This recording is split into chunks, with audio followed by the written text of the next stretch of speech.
Hello again, everybody. I am your host, Felipe flying solo today at the Total Basis podcast. We will be talking about a CBS Sports mock draft they did back in early December. Uh, they are doing a head-to-head 5x5 traditional 5x5 league, so that means that they're using 5 categories for hitting, 5 categories for pitching. And for those who don't know what those categories might be, for hitting, it's the big ones: runs batted in, home runs, batting average, and stolen bases. So how little I do 5x5 leagues, but I still remember barely. Pitchers, they're utilizing wins, saves, ERA, the WHIP, which is walks plus hitting divided by innings pitched, and strikeouts. So 5x5, that's what they're doing. So let me go ahead and share my screen. I don't like the way CBS did this layout at all, but it is what it is. As on the left side right here, if you guys could see the video, or my screen, I should say, they're doing they're breaking it down by rounds on this side. So you see that Frank Stample. I don't know how to pronounce his name, but some guy named Frank Stample went with Garrett Cole, which is really shocking, but not really, because seeing that pitchers are at a premium more than ever. There's a lot of pitchers. There's not a lot of elite pitchers, so I can see why that happened. And on the right side, what they're doing is they're breaking it down by team. So this is Frank Stample's team right here. He got Garrett Cole and Bryce Harper in back-to-back rounds, but we're more interested on the left side of things. This is the first round, all first-round picks. Nothing out of the ordinary. Like I said, the only thing that blew my mind was Garrett Cole going number 1 overall, which is I don't know. It's kind of weird to see a pitcher be at the top, but that just shows you how, like I mentioned, the starting pitching is a premium. Then you see the usual suspects going back to back to back to back in Mike Trout, Mookie Betts, Ronald Acuna, Juan Soto. Nothing really out of the ordinary there. That's just standard.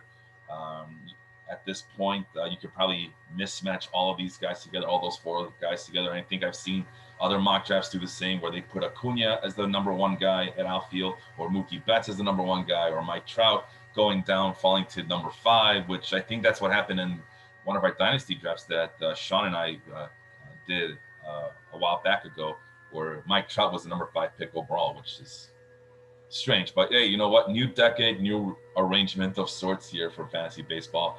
There's your Cy Young winner, Shane Bieber, Jacob deGrom, which, yeah, he's falling to number 7, and he's not the number 1 pitcher being taken. So, yeah, even, like I said, new decade, new arrangements on things. So that's fine. There's a Fernando Tatis, which if Sean were here, he would tell you, he would be pulling his hair out how much he hates that pick there, but he's not here to tell us that, so oh well. I like Tatis, a very exciting player. Does have a little, red marks, red flags on his game, but we all know what those are. We talked about it ad nauseum on this podcast, but that's a solid pick, especially if you're in a keeper league or in a dynasty league. He looks like he's going to be good for a long time to come. Jose Ramirez is on the opposite side of the spectrum. He's just a steady, consistent veteran, even though he's still in his mid-20s. I think he's 28, 29 years old, so he still has a few years left on that tank, and 2021 should be another solid year. Max Scherzer at number 11, which kind of worries me because of all the injuries that he's succumbed to lately. But he's still, when he's healthy and he's on his game, he's a very tough pitcher to battle, and a really good pitcher to have in fantasy baseball. And the top 12 finishes out with Freddie Freeman, your National League MVP, Phil Punchek, I guess. Phil Punchek. Oh boy, man, it's too early for these weird ass names. Freddie Freeman going number 1, and then on the turn, he picks Walker Buehler, which this is where I'm like kind of wondering what's the thinking here. But Walker Buehler, we talked about it on this podcast. We talked about the Dodgers starting rotation on this podcast time and time again. It's a weird one. They're a weird franchise because they like to baby their, and I hate to use the word baby, but I really can't think of another word, but they're very cautious. Yeah, there it is. Cautious about their long-term investment at the starting pitching rotation spots. And Walker Buehler, who's has ace material, very good, pitcher when he's on and he's allowed to go, uh, the distance and all that. He only averaged about 4.5 innings per his game start last year, and that's for your number one pitcher. That is very concerning. Um, that is very concerning. The guy, I mean, the kid has all the stuff in the world. He has talent. What he doesn't have is experience, and you know, and he plays for the wrong organization. I think if he were in any other organization, he would just be told to go out there and pitch as many until your arm falls off. But I guess that's what they're trying to avoid. So from a real perspective, it's understandable. From a fantasy perspective, it's very frustrating. And that's kind of a. I don't know. I mean, let's look at the other pitchers that were selected here. Clayton Kershaw. I know he's getting older, but I think I trust him from a fantasy perspective more than I trust Walker Buehler. Trevor Bauer, who we talk about on this show all the freaking time, as well. I would have put him at number 13 as opposed to Walker Buehler. Luis Castillo is another pitcher I absolutely love, and I would have put him ahead of Walker Buehler, Lucas Giolito, Aaron Nola. I don't know. These are other guys that are very, more dependable. And from the second round pick, even in a keeper league. Now, keeper league, if it's a keeper league or a dynasty league, maybe I'm a little bit more receptive to getting Walker Buehler, but not in this league, not in a yearly head-to-head 5-5-5 traditional 5. You're not pitching enough innings to get the wins, brother. Especially so here's the hope. Here's the very Felipe being as super optimistic as usual, which, as you guys know, I'm more cautious and reluctant and pessimistic more often than not. But here's the optimistic view though. If the Dodgers, they work him in early, like I said, I mentioned in the post that we're about 58 days away from pitchers and catchers reporting, and that's because the Baltimore Orioles are the only team that actually has a date up right now. February 16th is the date. So let's say the Dodgers go February 17th or 18th, 19th, whatever, and they build up his arm strength, and they say that he looks good, and he's just killing it in spring training, and he's blowing out all the opposition and the hitters with this fastball, lightning fastball, and the curveballs on fleek, as the kids would say nowadays. Do the kids say fleek still? I'll say fleek because because I'm old. That's why. But okay, fine. Then I can see that justified. But as of right now, in the second round, today's December 20th, the first day of winter, so to speak. I forgot what the day was for the first day of winter. They keep changing it on me, stupid astronomers. But yeah, I just mentioned 4 or 5 other pitchers I would have preferred over Walker Buehler, just from a dependability standpoint. But long term, it's great, but I need to see more, literally more innings and more pitching from Walker Buehler. And I totally miss Yu Darvish, who has totally redeemed himself over the last couple of years. So I trust him to be ready to go by April of 2021 or whenever the hell the owners decide that they want to have games out there. And I'm pretty sure they're going to be up to the shenanigans as they always are, crying poor already. Season hasn't even started yet, and they're already crying poor. So, okay, guys. Yeah, multi-billionaires can't afford to run a business. Crazy times. All right. So other than that, the hitters, once again, the hitters are, pretty status quo. Trey Turner, though, falling to number 19. So he's just inside the top 20. But once again, the disrespect for Trey Turner, as he's become one of the more valuable commodities in fantasy baseball, especially in a 5x5 league that, everybody tells me that one of the criticisms I get is that I don't take I don't prioritize stolen bases. But if I'm going to prioritize stolen bases, it better come in the form of Trey Turner. I think, I don't know, man. Trevor Story's there, and then you got Trey Turner. It is pretty close, but with Trey Turner, you're definitely guaranteed a lot more stolen bases, I believe. And he's a really good all-around hitter. He does struggle to start off the season, but last year he was probably one of the more valuable players. And I think we talked about it. He was a very valuable player in these traditional formats. So I don't why Trey Turner continues to get slept on, but it's it's nitpicking at this point. I mean, did Chris Mitchell do the right thing by getting Trevor Story here instead of Trey Turner? You guys can debate that in the comments. I think it's tough not to go with the guy who plays in Colorado, but it's also very tough to bypass a Trey Turner who will be there to steal a bunch of bases, and he always has the green light in Washington, and so on and so forth. So other than that, I mean, like I said, it's a pretty standard list. Francisco Lindor falling to number 23. Wow, if you would have told me a couple years ago that Francisco Lindor would be like the third shortstop being picked in the second round of a mock draft in the December of 2020, I would have imagined that things went terribly, terribly wrong. And so speaking of terribly, terribly wrong, Bryce Harper at the back end of the second round, it seems like this guy just keeps on dropping, and I understand why, because like in a 5x5 league, you need guys who can steal bases. But I mean, Bryce Harper proved once again last year that he could still be a very dangerous hitter. But yeah, unfortunately, he plays for a really bad Phillies team, very underachieving Phillies team. Well, not underachieving. He really lacks a supporting cast, I believe, um, in Philadelphia. So hopefully the Phillies can bring in reinforcements and help the guy out. But if this were basketball, this was the NBA. We talked about. I was on the Step Back podcast last night, and we are looking for those one superstar players that can carry a team. Bryce Harper might be that guy. Unfortunately, this is baseball, so we move on to the third round. Let's see, is that all of them? That's number 36. Okay, so let's see if I can squeeze all these next group of 12 players. I think that's it right there. Jack Flaherty, another guy I think I would have preferred over Walker Buehler. Yeah, you are taking a precipitous drop in talent and stuff, but at least Flaherty will be ready by April. At least I can guarantee that much, right? So, that's all I can expect. Oh, geez. Jacob joins us. Wow, Jacob's also up early this morning.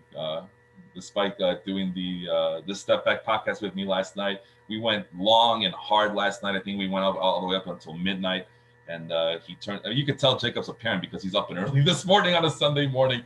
So yeah, I guess he did it. He finished up his basketball draft and then he went straight to sleep. I'm assuming. I don't know. Anyway, let's see what else we got here. The Flaherty, Machado. So again, the pretty standard list. Bo Bichette, though. This one kind of surprises me. I'm a big fan of Bo Bichette, but you can see the hype that's surrounding Bo Bichette as he continues to climb up on these draft boards, going in the early third round. And that's a good thing. I in my fantasy keeper league, and that's a points league, head-to-head points league, not a head-to-head 5x5 league. But in that league, I traded for Bichette, and I traded both Noah Syndergaard and Steven Strasburg for Bo Bichette and some other player, some throw-in. I forgot who the throw-in was, but it was I'll admit it was a kind of a desperate move just to get something for two injured pitchers who were not going to help me last year.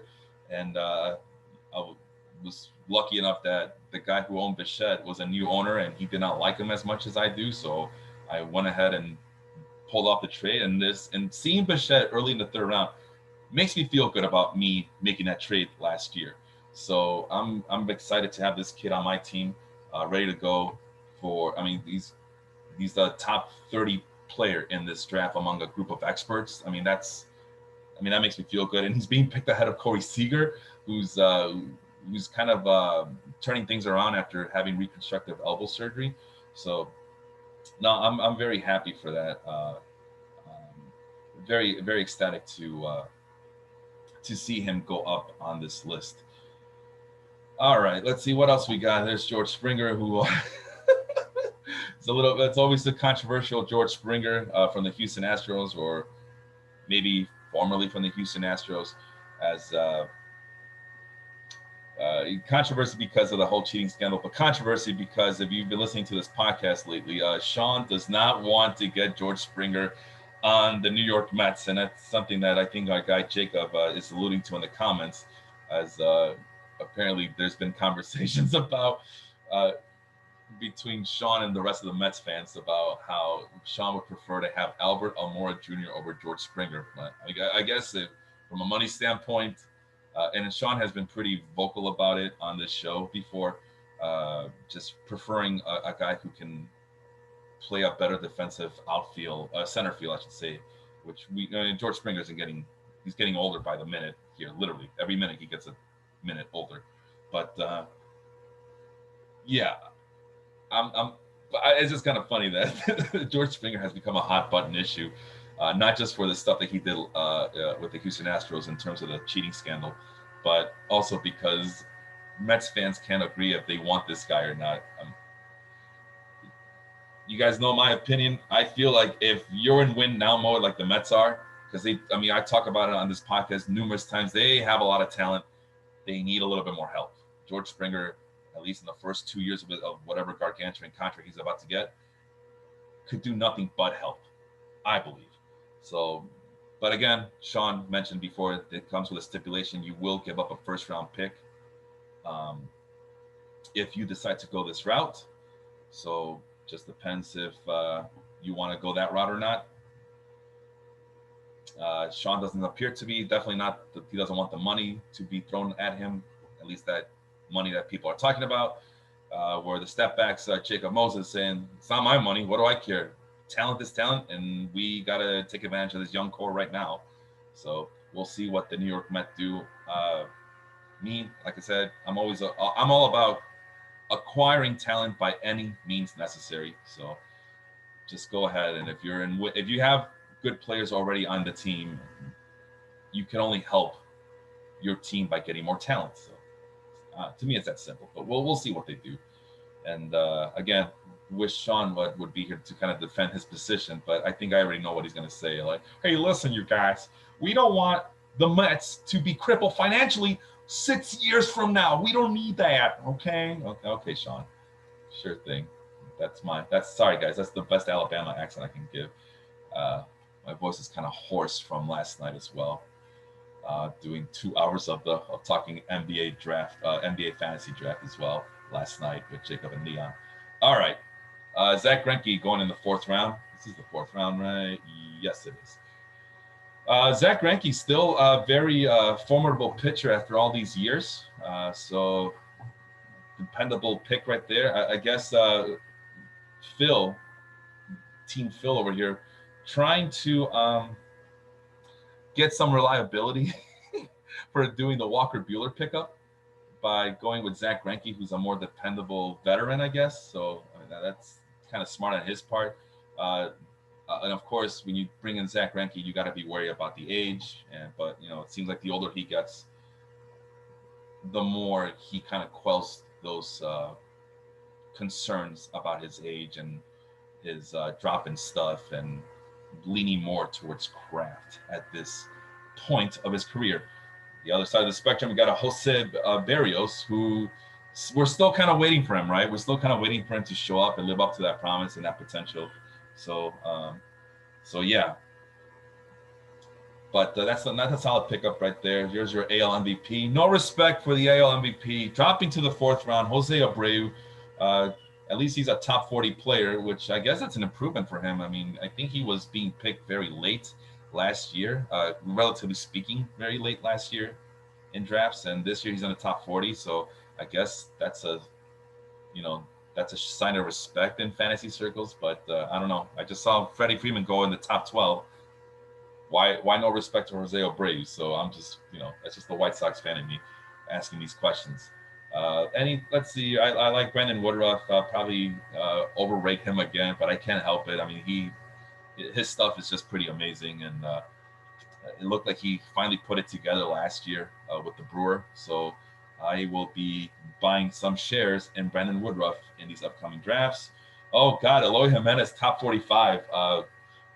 Very talented young player, but his fielding worries me. And the only reason you're worried about fielding in fantasy circles is because I guess he plays in the American League, so it doesn't matter. But it just depends who the White Sox get, because if they get another guy who can't field, then that dude has to, like a Michael Brantley I'm thinking about. If they get Michael Brantley, then he needs those DH spots, because God knows you don't want Michael Brantley playing left field for you either. But yeah, if Eloy Jimenez loses playing time because of his lack of defense, that's a slight concern, but not really. But yeah, every time I see Eloy Jimenez, it just makes me giggle, because it's an adventure watching him field on a day-to-day basis. Dinelson Lamet, it's a very intriguing pitcher. We like him a lot, except that he's kind of limited with his stuff. And I think Sean even mentioned that he has gone very slider heavy, especially last season. So he just kind of profiles as a relief pitcher, but the Padres will continue to utilize him as a starting pitcher, which is always kind of you know, hey, listen, when he's on his game, he's nearly damn unstoppable. But unfortunately, he still has a little bit of command and control issues. Every once in a while, they'll rear its ugly head, and you're kind of left wondering why isn't he good? Why isn't he good all the time? But listen, this is the fourth round. This is the time where you start making some big boy decisions and trying to figure out, are these pitchers that I'm drafting, are they the answer? Or if I don't pick them now, will I regret it later? And for a lot of these guys, like, they're picking Kenta Maeda, which is a more of a sure thing that compared to these other guys, but he is a little bit older. But then you got a Zach Gallen, Brandon Woodruff, who I just mentioned, then Nelson Lamet, Carlos Carrasco. Like, this is around the time of the draft. Like, if I let these pitchers go, is this going to bite me in the ass later? So, and again, I think a lot of these guys also didn't pick a pitcher in the first 3 rounds. So for a lot of these guys, this is like their first pitcher that they're drafting in this draft. So you're seeing some number 1 pitchers, ace material pitchers here in fantasy circles, getting selected for a lot of these teams in the 4th round. Let's move on to the 5th round really quick now. Then there's another guy, Tyler Glasnow. Anytime, he's a very interesting pick here because we're very intrigued by his stuff and his potential. But yeah, he still has those control problems. He has that Walker Buehler thing going where the Rays are kind of like babying him. Again, there's that word again, babying him. They're being super cautious with Tyler Glasnow. So you know what they want though. What these teams want is to make sure that they have Steven Strasburg on their roster, like the equivalent of Steven Strasburg.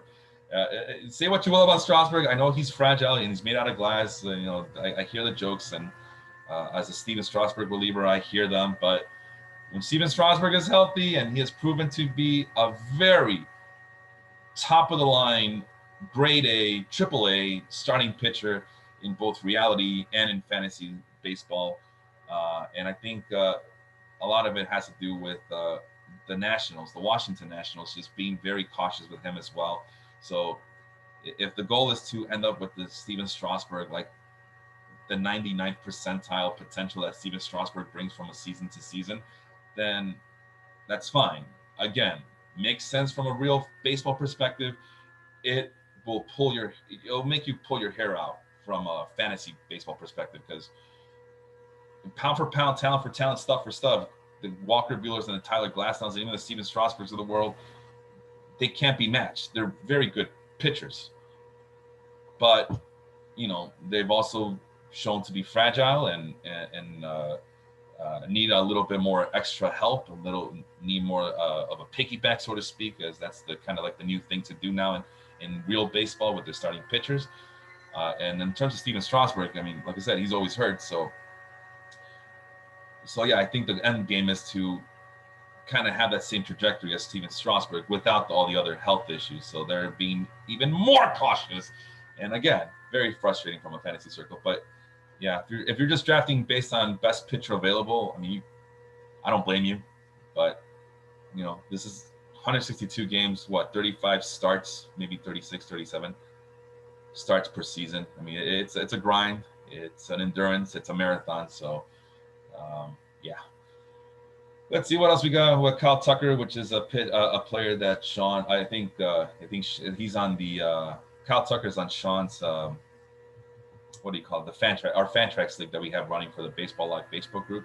Which, by the way, if you're listening on audio only formats, the day after this records and this goes live, if you're interested in joining us live on Facebook, we're at the Baseball Live Facebook group, and we are growing every single day. We do have 2 podcasts in the baseball group. We got this one, the Total Bases podcast. Dong City also appears live on Monday nights. They're in their off-season schedule, so they're going every other week. So last I checked, they are due for another episode this upcoming Monday. So be sure to tune into that. You might as well plug in the other shows. I keep mentioning the Step Back podcast with Jacob and Leon over at the Ball is Live Facebook group. You can join them live, talk some hoops with the guys on Wednesday nights. I was doing a special presentation with those guys as we broke down our Jacob, Leon, and I were in a fantasy basketball draft. It's a 1-player keeper league, and it's a head-to-head points league. So we talked at length about the draft that went on. it was a slow draft. So, but the draft that went on this past week. So yeah, check them out. The Audible over at Football Life. They don't give you one show episode per week. They give you 2 episodes per week, as they review the last week's action on Tuesdays, and then they preview the upcoming week's schedule on Friday afternoon. So check them out this Tuesday night as they break down. I'm recording on a Sunday morning, Sunday afternoon. We're about an hour away from kickoff. So they'll be reviewing all the action on Tuesday night. So check out all our podcasts. Corey Richmond. Shout out to Corey Richmond. He's the host. Him and along with Jason Brooks, I believe. Over at Wrestling Life, we do have a brand new wrestling podcast. It's called the Work Shoot Podcast. Those dudes bring you all the wrestling you can handle, not just WWE nonsense, but all the other promotions as well. New Japan, AAA in Mexico, Impact Wrestling, yeah, that's still around. Ring of Honor, I know they were talking about that there was a pay-per-view that was coming with Ring of Honor this past weekend, so I'm looking forward to hearing about the action that happened as I was doing the podcast, so I couldn't watch it or pay attention to it, but that's all right, because the guys from the Work Shoot Podcast, they will be there on Thursday nights to review all of that. All right, so let's move back. So there's Kyle Tucker again. We talked about him. Really good upside player, and I think with George Springer gone, I think we now know who the main guy in Houston will be for years to come. Well, I should say that's assuming that George Springer is no longer going to be a Houston Astro, but we'll see what happens. Still, the offseason's still young, but JT Realmuto, who is another player we talk ad nauseum, it looks like he's not going to the Mets because James McCann is now a Met. We talked about him last week. Lance Lynn, that says here Texas, but he's now with the White Sox. I'm very excited to have him on the White Sox team. Rafael Devers, boy, oh boy, man, this is what happens when you count on prospects who what do you call it, don't live up to their hype or potential. Devers, when he's on his game, is a very dangerous hitter, but like this is one of the reasons why I keep preaching about being wary about trusting these young left-handed hitters, because they get easily neutralized by left-handed pitching. And I only have anecdotal evidence to back up that statement, as I've been burned before. I've had Rafael Devers on in my keeper league, and it's been pretty hit or miss with him. Like I said, when he's on his hot streaks, you're grateful that you have him, and he's only just turned 24 this past fall, and he supplies the power, but when he's off his game, this is the results. The results are he gives you a 310 on base percentage. That's what he did last year for the 2020 Red Sox. That's not what you sign up for Rafael Devers, and definitely that's not what the Red Sox were hoping to get out of Rafael Devers. They want a complete hitter out of Devers here, and they're not getting it from him, at least not on a consistent basis. And you look at his 2019, I mean, he blew up with 32 home runs, 115 RBI, 361 on base percentage, but look what he did the year before that one.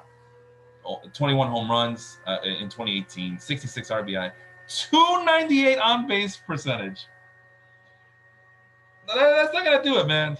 But again, that's why he's getting drafted so early in the 5th round, I believe. Yeah, this is the 5th round. So it's because of that potential. That's what the hope is.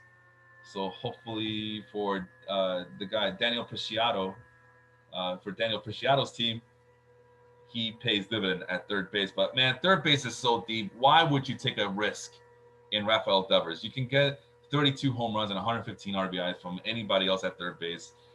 I know you don't want to wait too long and you want to get your guy, but man, I just feel like third base, there's like so many of them, so many good ones. You don't need to get one in the 5th round. You can probably wait. And listen, that's my hypothesis. Let's go check out the 6th round and see if that's actually a true statement. There's Josh Donaldson right there. I know he's getting older. I know he had a bad year last year, at least a disappointing year for many fantasy leaguers. I know that's a talk, but you can still get Josh Donaldson around later and focus on other weaker positions that need to be addressed on your team. At least that's my opinion. I know that Devers has age on his side as opposed to Josh Donaldson, who has been around the block for a long time now. But yeah, if you wait long enough, you can get Josh Donaldson. And I'm pretty sure I'm gonna just keep spotting them out. Like if I go to the 7th round, I predict that there's gonna be at least 2 third basemen. That's my prediction. We'll see if that comes true. But meanwhile, in the 6th round, wow, Aaron Judge going in the 6th round. That's wow. It wasn't too long ago where Aaron Judge was a bona fide, 1st round pick, and wow, that's all right. I didn't realize he had fallen to the 6th round. So, hey, for Chris Mitchell, if Aaron Judge stays healthy, that's a massive steal there. I like the kid, but yeah, he has injury concerns. He strikes out a lot, or at least that's from what I remember, is that he strikes out too much. Luke Voigt, I don't know what the hell. Daniel Preciado, man. So he goes with the unproven third baseman and Rafael Devers, relatively speaking, of course. Everything's relative here. And then he goes and picks Luke Voigt to be his first baseman. I'm sorry, but the first base is just like third base. You can wait for a first baseman. I don't know. When I think about Luke Voigt, I don't think about him as a starting first baseman in fantasy leagues. I just think that his upside is so limited. But that's just me, man. If you believe in Luke Voigt, by all means, even R. Kelly believes he can fly.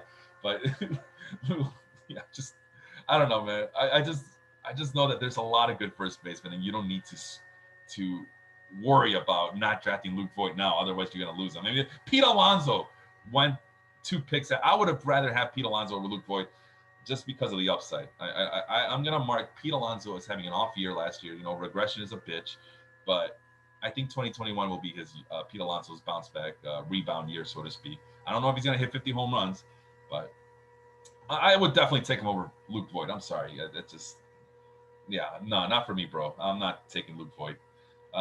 Anything else here? Ketel Marte, yeah, I think last year he wasn't going this late. I can tell you that much. I don't remember Marte going in the 7th round. I think he was going like in the 2nd, 3rd, 4th round. Garrett Atkins is also wondering or banking on a bounce back year for Ketel Marte. Nelson Cruz, holy crap! Let's take a sip of coffee here. Nelson Cruz. So there's still some believers in Nelson Cruz, and here's what I don't like about Nelson Cruz. He's old. Although what I do like about him is that he cheated by doing the PED use. That means he wants it. He wants to win, and that means that whatever chemicals were in there, they paid off big dividends for the guy because he's still producing. So good for him. That's always a plus. But yeah, he's getting older. I mean, 40 is still 40. I mean, come on. And he's only DH eligible, which I like having a very versatile team. Having a DH only on your fantasy league, to me, it would just drive me crazy. It is pretty crippling. Yeah, you do appreciate the production, but I don't know, man. I think you could have done better. Get production elsewhere and still get that defensive versatility because you still have those other slots in your lineup to fill out. But I don't know. That's just me. I know some people they don't what do you call it? They don't see it that way, and but I don't know. Everybody has their own little way to be successful. I would prefer not to draft Nelson Cruz unless it's like very late in the draft, which you're not getting that out of Nelson Cruz because he's a known commodity. He's a name recognition, and he supplies that power. I mean, even at this advanced age, he's still doing it. So it just goes to prove you once again that drugs work. Say yes to drugs, kids. So let's go. 7th round. There's Eugenio Suarez. I told you I would have preferred Eugenio Suarez in the 7th round than Rafael Devers in the 5th round. I can tell you that much. And okay, so I was wrong. No other third basemen were picked except for Josh Donaldson and Eugenio Suarez. So still, Eugenio Suarez, it's a nice little fallback plan if you don't want to draft the third baseman in the 5th round, especially one that comes with so many red flags as Rafael Devers. There's our guy Dylan Bundy, who has redeemed himself in Los Angeles with the Angel. Sixto Sanchez, who has become a regular a regular on our show, as Sean loves to talk about Sixto Sanchez. Josh Hader, I believe he might have been the first relief pitcher to go in this mock draft. There's another guy, Yordan Alvarez, great hitter, but DH only. I don't want him fielding if I don't have to. Coming back from, I think there were a couple of leg injuries, knee injuries, I believe, and that's another red flag that I don't want to deal with. and he's left-handed. So you all know how I feel about left-handed hitters. Maybe if I look at the numbers, maybe it turns out that Yordan Alvarez is a very good, potent, and capable hitter against left-handed pitchers. But I will hypothesize and say no, he's not.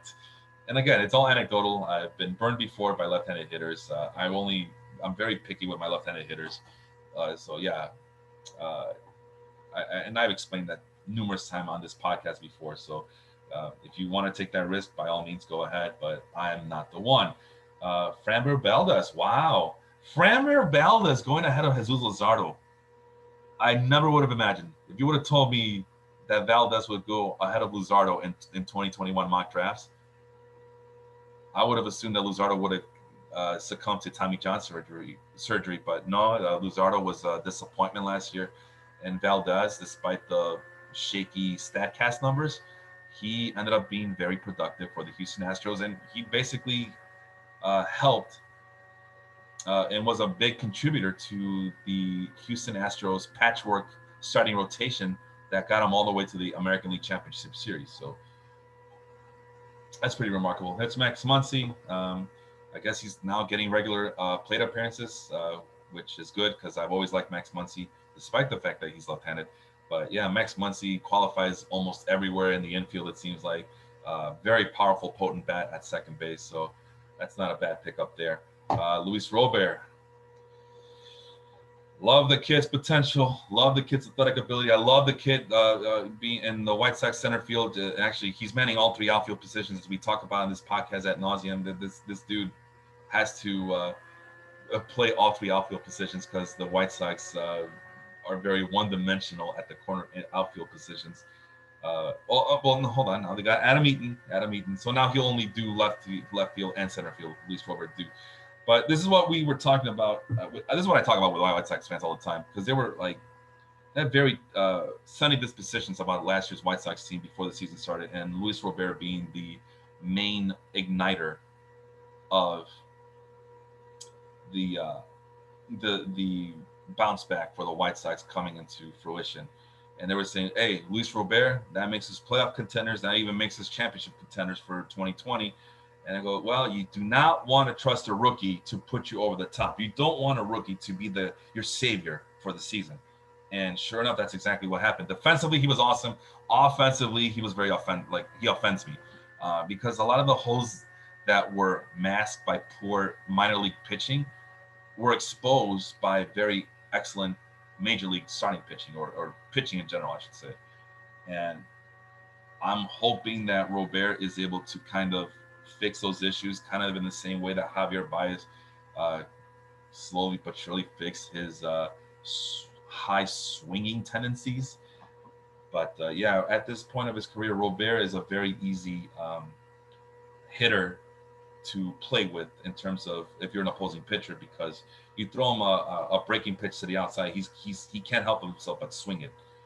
And that just comes from confidence and talent and the bat speed that he brings. That's the reason why he's being picked so in the single digits here, 7th round, is because of that potential. Just buyer beware. He's still a work in progress. He's not at all finished. But hey, when he gets on base, he will run and get you stolen bases. So that's another check mark to like about Luis Robert.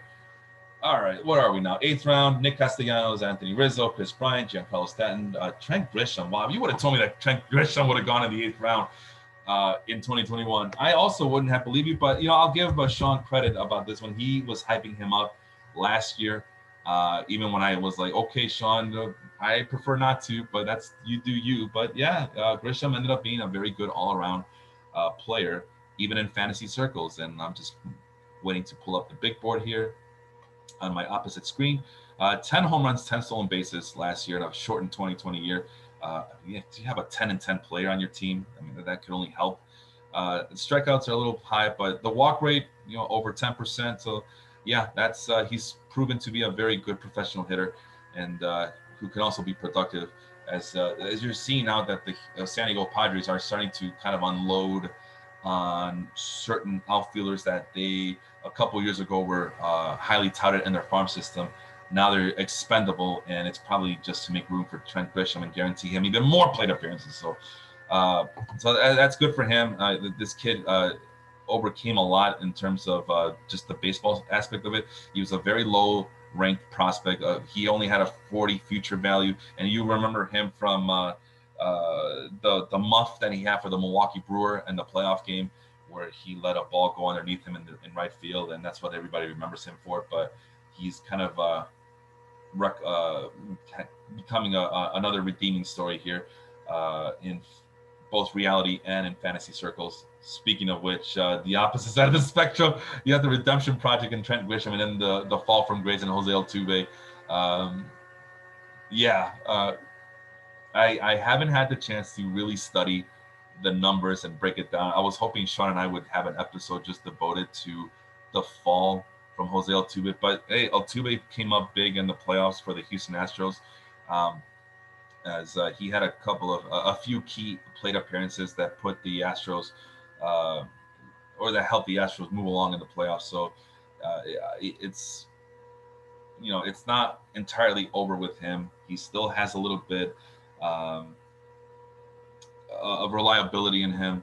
It's very hard to bypass on what was at one point the best second baseman for years and years and years. So Scott White, it's a guy I kind of I respect in fantasy circles. So I'm not surprised that Scott White would take that chance on Jose Altuve over a guy like Kayvon Biggio, who I if it wasn't for his namesake, I don't think he would be a starting infielder in Major League Baseball.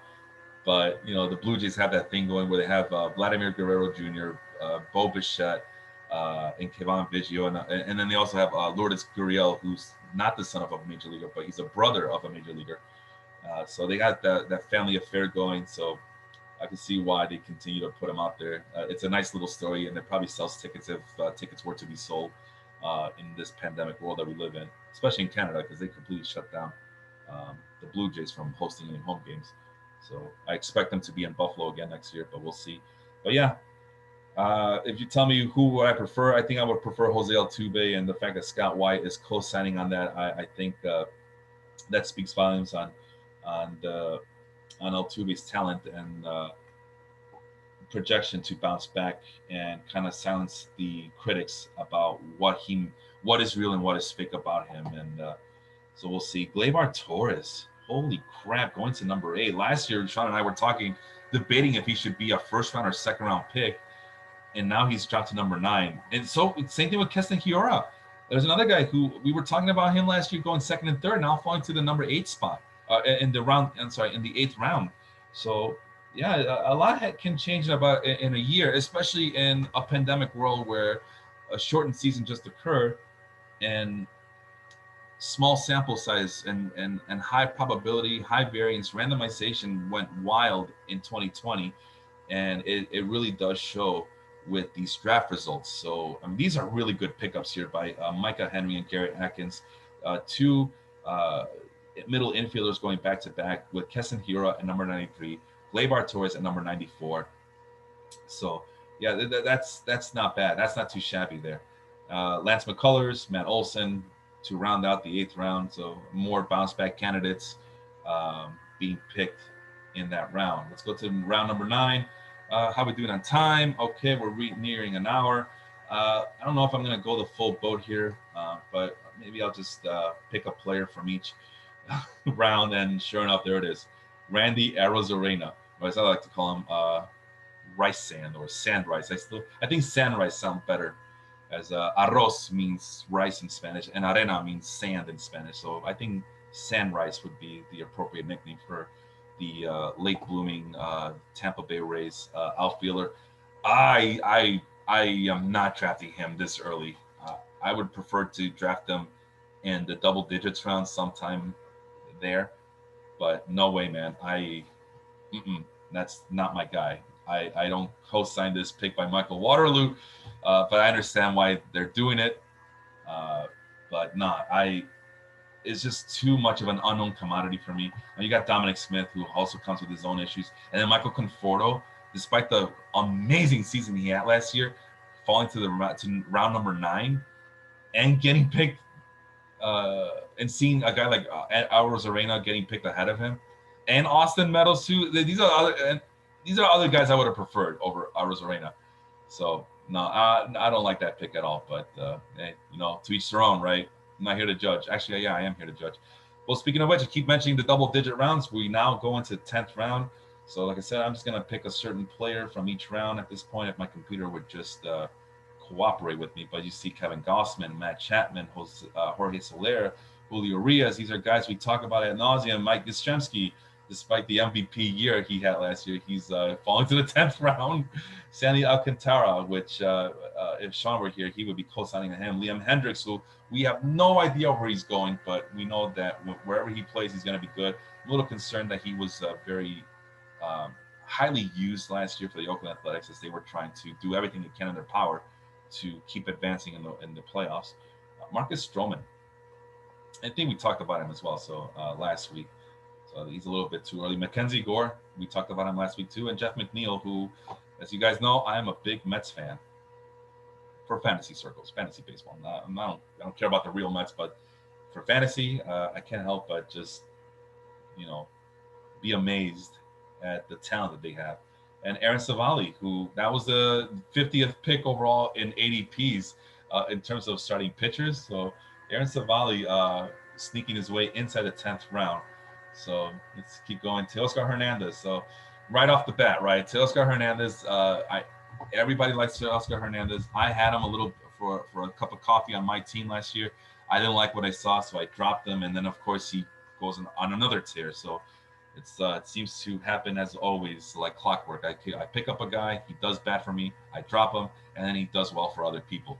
28-year-old outfielder for the Blue Jay. And Hernandez, the thing about him was the strikeouts were too high. Oh Jesus! I'm looking at the Fangraphs page, and he's posted a strikeout rate above 30% every single season since 2017. But there's no denying the kind of year he had with 16 home runs in a 50-game season or a shortened season. I forgot how many games they played last year already. Like 2020, the 2020 Major League Baseball season might have happened like 5 years ago at this point because it's all a blur. But 16 home runs in a very shortened season, but he still posted a 30 strikeout rate. That's a little concerning. That's very concerning. But yeah, breakout year, so to speak. But I would like to see more. I would have preferred. I mean, if you're gonna draft an outfielder at this point, I mean, I'm pretty confident that I could spot more outfielders that I would have preferred in this stage of the draft. And no outfielders were picked in the 10th round, but that's I'm pretty sure that we're gonna see some, and I'm gonna point them out. There's Kenley Jansen at number 129. As I can't believe people still believe in Kenley Jansen. Kenley Jansen went ahead of Aroldis Chapman. In what world? And this is an experts league, by the way. In what world is this plausible? Like, no, man, I'm not drafting Kenley Jansen ahead of Aroldis Chapman. No freaking way. And I'm pretty sure when I do my rankings, I'm still going to have Aroldis Chapman as my number one relief pitcher in traditional leagues because he's guaranteed a rotation, the spot, the closer's role.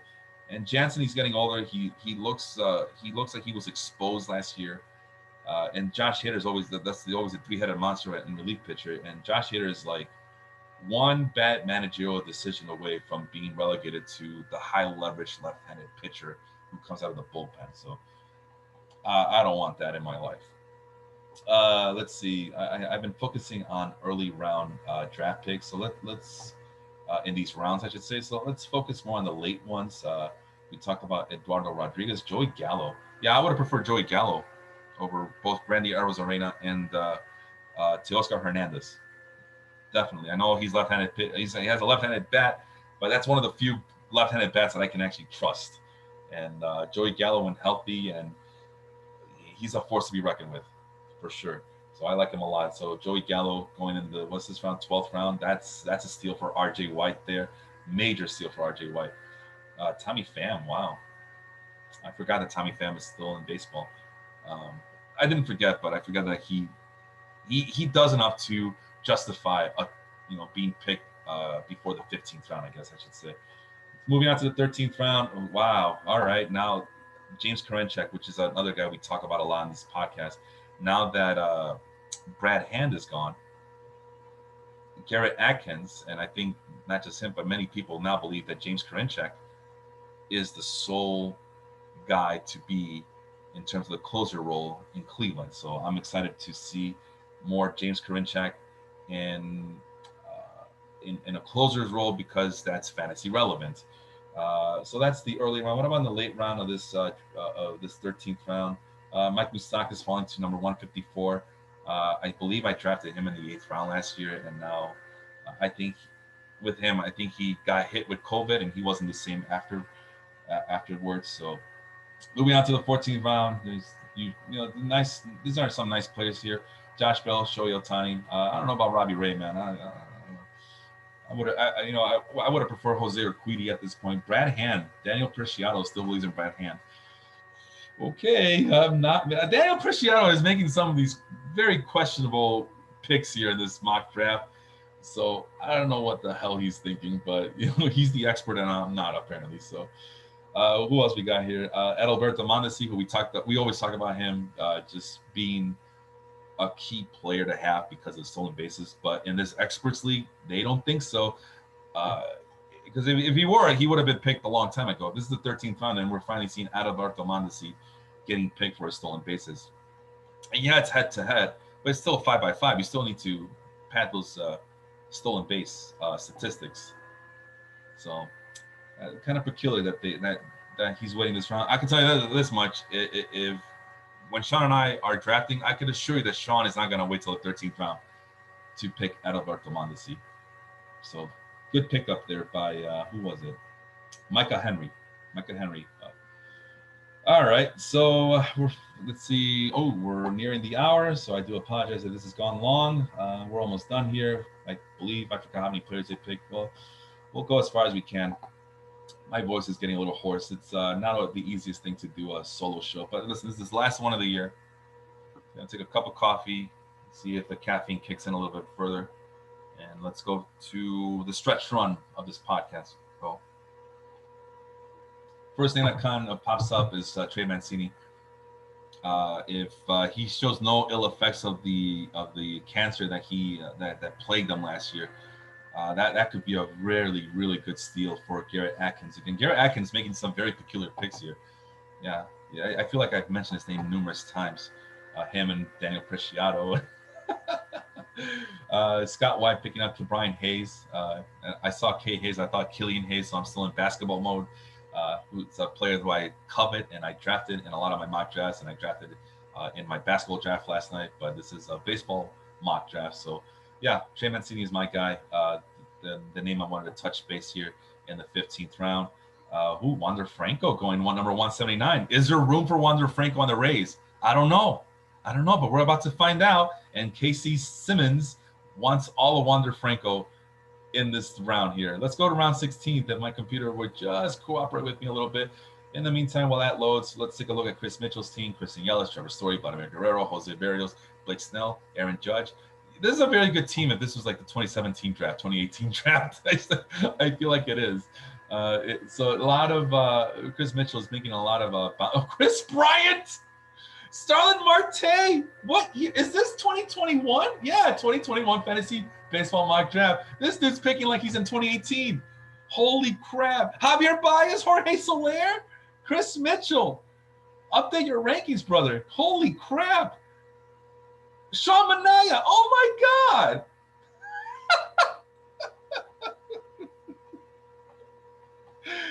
That's funny. Madison Bumgarner. Holy crap, Chris Mitchell. All right. I mean, hey, listen, got to respect that he still believes in these players despite and he's not going to let a little 2020 season and a bad year of 2020 deter him from picking guys that he believed in 2018 and 2019. But man, that is wow. All right. That's pretty funny. Anyway, round 16, my computer's tired just like I'm tired, but we move on. Casey Simmons. Casey Simmons going with Michael Pineda, which, listen, man, Michael Pineda has shown that he has very good control, but not very good command. And Felipe, what's the difference? Well, the way I see it, control is literally can you control your walk rates? That's the way I see it.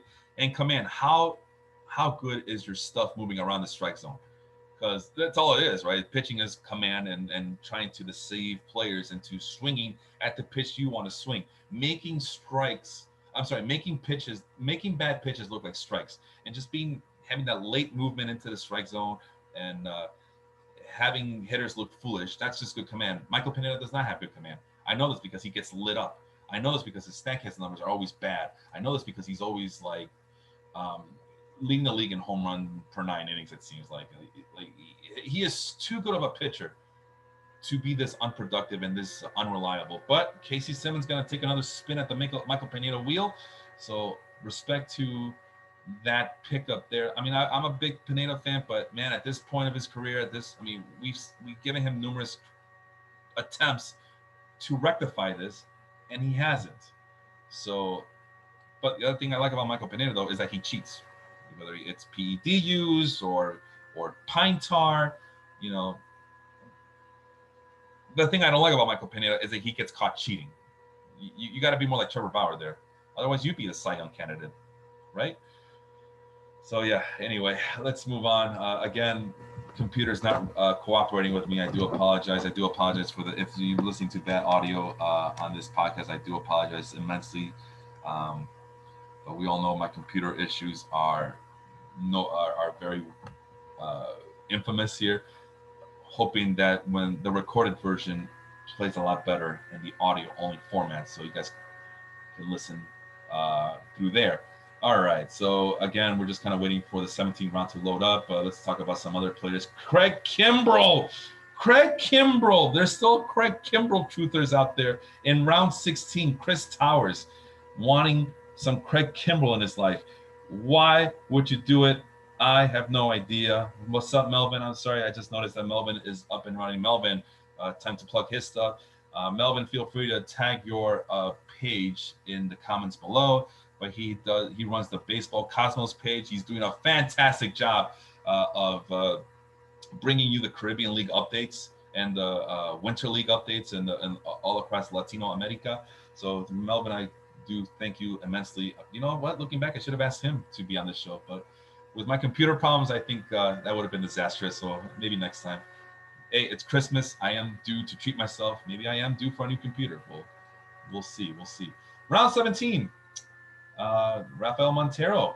We talked about that with Leon last week. Miguel Sano, Austin Nola, Nate Pearson, who we talked about.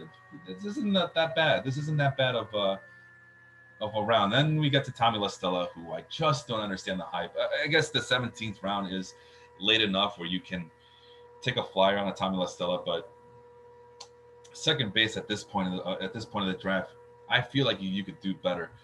And Davy Garcia, number 201. I'm sorry. I know pitchers are a dime a dozen too at this point of the draft, but I would have preferred Davy Garcia over Tommy La Stella here. Again, that's my guy, Daniel Preciado, making these head-scratching picks. I feel like I've been picking on this poor guy all day. But I mean, come on, man. I don't know. I'm going to take a look at his team because I'm kind of curious to see how his team looks. I know I just kind of made fun of Chris Mitchell's team. So if Chris Mitchell's team looks weird, I can only imagine what Daniel Preciado's team looks like. So round 18, Cole Calhoun going at the top of the 18th round. There's Franmil Reyes, who we're all big fans of. I just needs to be more consistent, and he's a very dangerous hitter when he's on his game. Carlos Martinez, Jesus, Chris Mitchell again. I am convinced that he did not update his rankings for this mock draft. It's the only explanation. Let's see who else we got here. Ryan Mountcastle for Scott White. See, now Scott White, that's a solid pick. I can always trust my guy Scott White to make the Felipe approved pickups there. So Ryan Mountcastle is a major steal in the round 18. AJ Puke, RJ White, still believing in AJ Puke. As forgot what was his issue. I think he was hurt last year. With a major surgery, I believe. I can't remember. But anyway, that's round 18. Anybody else? Chris Towers, Clint Frazier. If Clint Frazier's not playing for the Yankees, I think I would be more optimistic about him. But as long as he's in the Yankees, I don't like it, man. They got too many outfielders. They got too much depth, and there's no room for the kid. His his career has been kind of a waste in New York, unfortunately, and it's a shame. It's a shame. He's already in his mid-20s and he still has no regular playing time, which nah, that's disappointing. That really sucks. But oh well, them's the breaks. Them's the breaks. Hey, at least you get to be clean shaven every single day. You're a Yankee, right? All right, let's move on to round 19. Dylan Cease, Garrett Atkins. So it's the same. It seems like it's the same four guys. Daniel Preciado, Garrett Atkins, Chris Towers is starting to get more shout outs than he probably wants. And of course, my guy, Daniel Preciado. Garrett Atkins going with Dylan Cease. Nice little pickup there, but man, Dylan Cease has a lot of work to do. And now he's competing for that final spot, those final two spots for the White Sox. And I don't think the White Sox are done shopping and bolstering that starting rotation either. So Dylan Cease might be an odd man out, or even worse, be relegated to the bullpen. And but if he ever meets his potential, I mean, the dude has the stuff to be a very good starting pitcher. But yeah, from what we saw last year, man, there's a lot of work to do with this guy. A lot of work. Luis Patino, that's a nice pickup by Michael Waterloo. Kudos to him. Dane Dunning, Scott White. Dane Dunning. See, this is what I don't understand. They're going Dane Dunning and Dylan Cease. I know this is early December, and I think this was done before Lance Lynn came to the team. But why would you do that? To quote one of their segments over at the CBS Sports podcast, why would you do that? You're picking up two guys who are not guaranteed rotation spots on the White Sox. I mean, I guess they would have been guaranteed because you still got to fill up those other rotation spots. But I don't. Even if you do, I don't know if I trust Dane Dunning to carry to give me a good solid full season. I really don't. Yeah, so I'm glad that he's now a Texas Rangers problem, but still, I don't like that. I like Scott White. I don't like that pick, my brother. Chris Sale, Daniel Preciado again. You know what? Kudos to Daniel Preciado. I think I would have preferred Chris Sale over Dylan Cease and Dane Dunning at this point. Anyway, let's move on. Round 20. I think I can see the light at the end of the tunnel, you guys. I'm sorry if this has gone long, but we're almost there. And, you know, I like to go long and hard on these shows anyway, because I know that's the way you guys like it too. Pause. Noah Syndergaard, Chris Mitchell. Jesus Christ, Chris Mitchell. Like, you guys know I'm a big Noah Syndergaard fan, but the fact that he's going to Chris Mitchell, dude, this guy's using his 2018 rankings, 2018, 2019 rankings to do his mock draft here. But you know what? I applaud Chris Mitchell for sticking to his guns and still believing on these players and drafting them as he normally would on any given year. It seems like, so good for him. Aside from Noah Syndergaard, anybody else that oh, look at that, Jordan Montgomery going to Frank Stample's team, who I think has a really good team going. Alex Kirilloff also going on the turn in round 21. So Frank Stample, man, he's taking advantage of being the number one pick overall. I think from what I've glanced at his team already, he has a very good team so far in this mock draft. Garrett Atkins has been 50-50 with me. You guys know this, but I absolutely love this Jarred Kelenic pick from the Seattle Mariners. Jarred Kelenic, remember that name, as he's on the verge, on the precipice of being a major superstar. There, I said it. Yeah, give me all of the Jarred Kelenic Kool-Aid. Anybody else that kind of David Fletcher, Daniel Preciado, man. Daniel Preciado. Oh my God. All right, I'm not gonna pick on him, but yeah, Daniel Fletcher, punch and Judy hitter. Who else can I pick on? I haven't picked on David Doak. Alex Dickerson, that's a nice pickup. Sean and I, we talked about Alex Dickerson being a very sneaky hitter for fantasy teams. And that's it. We made it to the end. Lorenzo Cain being Mr. Irrelevant. Phil Ponchek, sorry I butchered your name. I think you could have done better there at the with your last pick of this draft, but Lorenzo Cain, if he's healthy and he kind of finds that fountain of youth, he could be a very productive base stealer this late in the draft. But I predict that if this was a real thing, and Phil, my buddy Phil over there, I'm just gonna call him Phil at this point. if Phil would have taken Lorenzo Kane with him into the season, I think he would have been dropped after like 2 or 3 weeks. So yeah, there you have it. All right, so I'm a little tired. Like I said, I went hard last night with the basketball mock draft, the fantasy basketball mock draft with Leon and Jacob.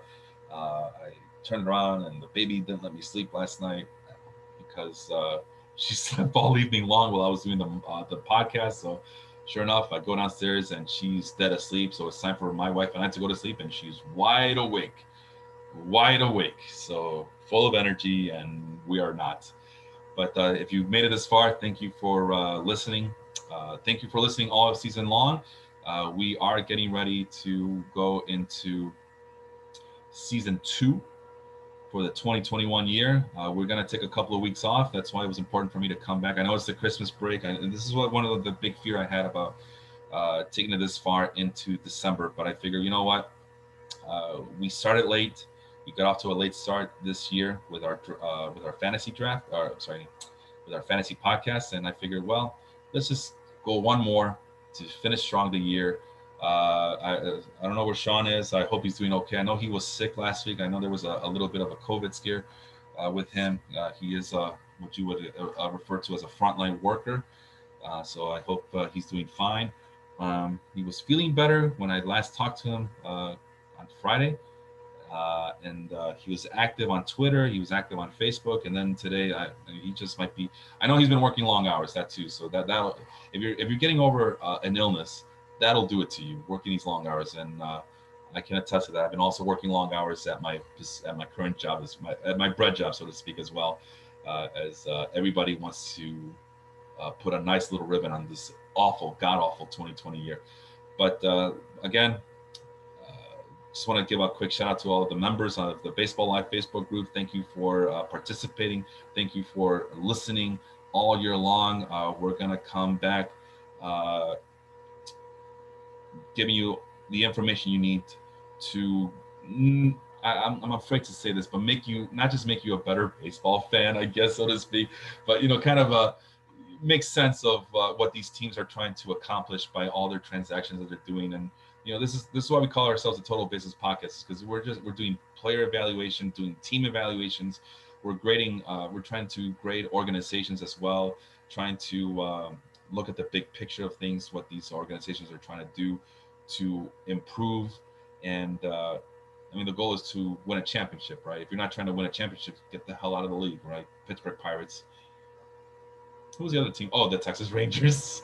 And what was the other team that we were? Oh, the Kansas City Royals too. So, but also primarily this is a fantasy baseball podcast. So we're hoping that by listening to this podcast, you have the information you need to make better informed decisions to help you in your fantasy baseball seasons that are upcoming, and to hopefully get you that championship, which unlike some of these Major League Baseball teams, we are all trying to win. We play to win these games, even if it's fake, even if it's fantasy.